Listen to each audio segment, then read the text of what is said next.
Hello everyone, Tom with Capo Fetish. Today on the channel we're going to talk about albums that have been sitting on your shelf, behind your couch, in a pile somewhere in your living room that you have never played before.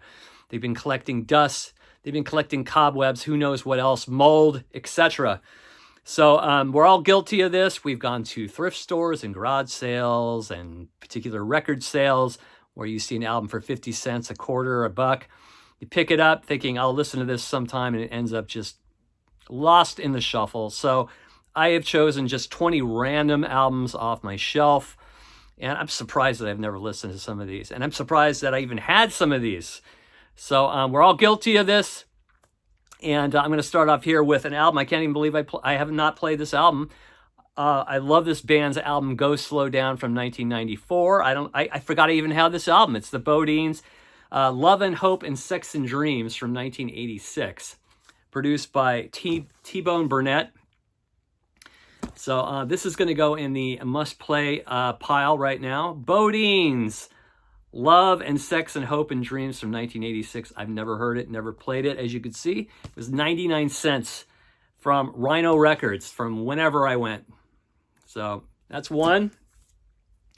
There's another one I picked up for $1.99 at the Record Trader in Reseda years ago. Looks like a cutout even, has a piece of tape on it. And it's the Butterfield Blues Band, Keep On Moving. Now, I love the first few Paul Butterfield albums, East West and the self-titled debut, but this looks like a completely different lineup. There's no Mike Bloomfield on this, but I need to play it. Why has it been sitting on the shelf? You know what it is? There's just not enough time. That's partly the reason, right? We pick these albums up, we think we're going to play it, we get sidetracked, and then they just end up collecting dust. So this looks pretty cool. It's on the looks like an original on the Electra label. The Butterfield Blues Band, Keep On Moving. I think this was released, it says here, what was it released? 1968, 69, I believe. I hate when albums don't list the years. I'm a year freak. I like to know what year an album came out. I'll have to look it up. But anyway, that's another one. Here's an album I picked up a while ago just based on the cover. Thought the cover was interesting. It's on Atco. I always love that label. It's a mono album. It's a group called The Last Words. Has anybody ever heard of this band? I have no clue who they are. They do a couple of covers on here. They do The Who's The Kids Are All Right. They do Can't Stop Loving You, You've Lost That Lovin' Feeling, No Reply by Lennon and McCartney. So looks like it came out in 68. The Last Words. I must check this out at some point. Waylon Jennings, This Time. I don't know what possessed me to pick this up. Maybe I was going through a little outlaw country phase. I don't know. It's released on RCA back in 1974. It has some guest stars on here. Willie Nelson on lead guitar. Don Brooks on harmonica. And a cast of other session players and such. So Waylon Jennings, This Time from 1974. I love the first few Everything But the Girl albums. So when I started looking at used bins years ago, I was always picking up random Everything But the Girl albums, but I've never listened to this one before. Maybe because it says it has an orchestra on it, conducted by Ben Watt, and I'm really not into orchestrated music very much. Everything But the Girl play Baby the Stars Shine Bright. I must check this out at some point. I love their debut. Eden, I like Love Not Money. I love some of their later stuff like The Language of Life, but I've never listened to this album for some reason. I must. Everything But the Girl. Play Baby the Stars Shine Bright, and this came out in 1986, another 1986 album. Band called The Joy of Cooking, and their album called Closer to the Ground. I've heard of the name, but never listened to the music or listened to this album. Here's the inside cover. It looks like there's some lyrics involved.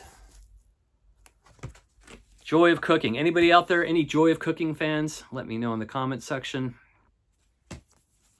Here's one I got for free. There's a record store nearby. They're on Thousand Oaks Boulevard, and they have a little deal for you. If you buy even one used album or one used CD, they have a free pile near the door. So I picked this up. This is a freebie. Pete Seeger recorded live at his historic Carnegie Hall concert, June 8th, 1963. We Shall Overcome. I never had any Pete Seeger albums, so I thought, what the hell, it's free. He does some versions in here. He does Hard Rain's Gonna Fall by Dylan, and a bunch of like traditional stuff, folk traditional stuff, but I need to play this just for the historical purposes. It'd be kind of cool to hear. Here's one I never even opened up. I think this was like a 99-center. The Traveling Wilburys Volume 3. Has anybody heard this album? I've heard the first couple albums. They're okay. I don't really notice any tracks on here that were played on the radio, but it's sealed and I've never listened to it. So the Traveling Wilburys Volume 3. It looks like we have George Harrison, Petty. We got Jeff Lynne and Dylan on this particular lineup.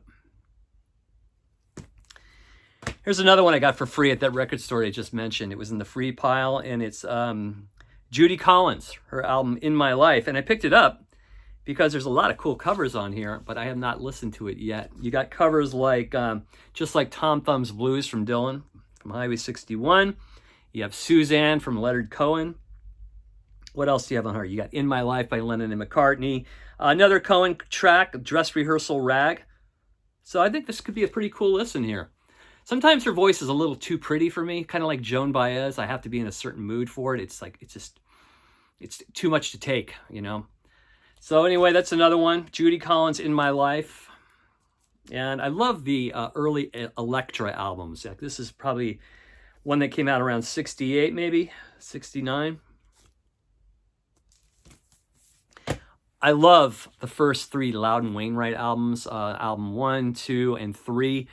And for a while there, I was just picking up Loudon Wainwright albums in the U sections just to hear.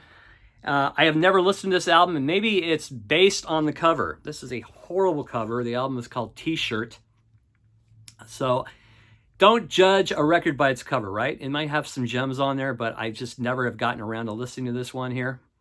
So T-Shirt from Loudon Wainwright. This came out in 1976. I have a song on here called Bicentennial. I'm sure there's some good humor on here, but I think what it is the cover. I just got to get beyond this cover. So Tommy Two-Tone, I believe this is his first album. Everybody knows his hit 8675309 from 1982. This came out in 1980. I picked this up a while ago. I think it was like 50 cents, I believe. Anybody heard this one? I'm sure it's pretty good, but I have never heard it. Must hear it. Tommy Two-Tone. Looks like his debut from 1980. Here's a band that was, I believe they played at Woodstock. And I remember my brother had their first album. And I picked this album up. Maybe this is their second. I'm not sure. Sweetwater has a picture of a watermelon on the cover. And maybe that's another thing similar to the Loudon Wainwright album. The cover just never appealed to me. That doesn't look like a very delicious piece of watermelon. But I'm sure the music is good. I love that first album, but I forgot I even had this in my collection. So Sweetwater, and it's just called, it's called Melon. There you go. Sweetwater, Melon, makes sense. I loved a few of those Soul Asylum singles in the early 90s, or maybe it was the mid 90s, mid to late 90s. This is an album that came out in 88 before their success. It's called Hang Time. I've never heard this. I picked this up a long time ago for $1. And based on I remember reading a review, or I remember reading some kind of review saying it was good, so I picked it up. Never heard it, though. Any Soul Asylum fans out there, let me know. Nils Lofgren, the album Grin, 1+1. Great side player. I love his work with Neil Young on some of those early Neil Young albums, like After the Gold Rush. He later played with Springsteen, I believe, but I've never really heard any of his solo stuff, so I need to check this out. Here's the Inside the Gate cover. Never heard it, never played it. That's another one. I have a ton of Graham Parker albums, and I have to admit, there are a few I've never listened to. This one came out in 1985, and it is called Graham Parker and the Shot, Steady Nerves. Anybody heard this album? Let me know. I love his early stuff. He has put out a shitload of albums over the time. I mean, it's incredible. He deserves way more attention than he gets. He's very, very, I'm going to say the word. I'm sure people are sick of hearing the word underrated, but he is underrated. Incredible songwriting craftsman. Got to hear this. Graham Parker and the Shot, Steady Nerves from 1985. I'm a huge fan of Leo Kottke. I have several of his albums. There's this one from 1995, I believe, or 96. It's a live album. I think he's playing in Denver or something. It's such a great album. Here's I believe, a studio album called Balance. This is another one I picked up. I think it was a freebie from 1979. This guy is really one of the most amazing guitar players of all time. Up there with John Fahey. Just magic fingers, just incredible. And I saw this guy live, I think it was maybe 5 years ago at the Pepperdine University, and it was a mind-blowing concert. Mind-blowing. He did this version of the Byrds 8 Miles High. It was just unbelievable. So yeah, I need to check this out. Why has it been sitting on the shelf? The reason why, I think, is this: we get sidetracked with work and other things, and things just things get buried. So looks pretty cool. Leo Kottke, Balance from 79. I'm a huge Wes Montgomery fan. I love his 60s albums. Great jazz guitarist. We lost him early.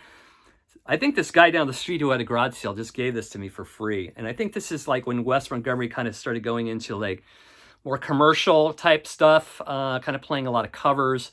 This is called A Day in the Life on A&M Records. I haven't heard this. It does A Day in the Life, When a Man Leaves a Woman, When a Man Loves a Woman, Angel, Eleanor Rigby, The Joker, Windy.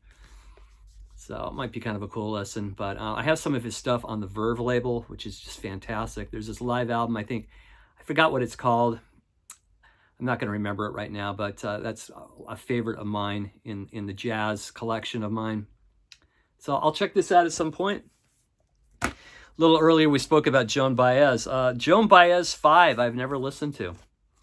Been sitting on the shelf, and it's like in mint condition, too. I don't know where I got this. I think I got this from a local Goodwill store, I believe. And what does she do on here? Does she do anything? She does It Ain't Me, Babe by Bob Dylan. And a lot of other covers. She does a Phil Oakes tune, There But For Fortune. I like the cover. That is a cool cover. Looks like a shot, maybe like up north, maybe by Carmel, Monterey or something. But yeah, that's some great photography there. Joan Baez 5. Now, I don't understand why I haven't listened to this. I think I've only had this on the shelf for maybe a year or so. I think this was another freebie from that record store. I bought a CD and I got a freebie. I love Mose Allison. I have a best of. And he's really hard to categorize. What is he? Blues, jazz, pop? What is he, really?